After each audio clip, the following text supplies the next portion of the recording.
Hello, good morning mga kunars. Ano ba mga kunars, mga sisters, mga brothers? Ayan, kabsat na imbag nga bigat. Wala akong magawa today, At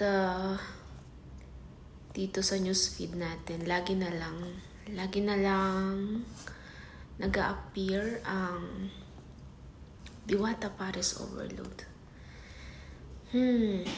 Diwata Pares Overload at sinasabing nag-a-attitude na nga itong si ating Diwata at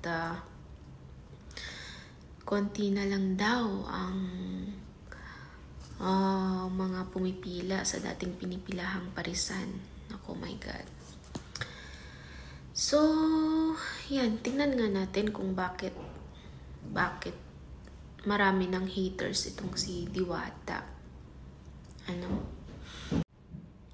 Ito pala yung mga rason kung bakit marami nang naiinis dito kay Diwata. Marami kasi mga videos na nakukuhanan siyang nagsusungit sa mga bagong mga vlogger siguro, sa mga maliliit na vlogger. At meron nga ako ditong nakitang video kung saan ang isang vlogger ay nagpa-picture tapos bigla niyang sinaraduhan ng pintuan after. So yun yung mga ibang negative na nakukuhanan sa kanya sa video. So ngayon, ang dami nang naiinis sa kanya. At sinasabi pang hindi na daw pinipilahan ng kanyang parisan.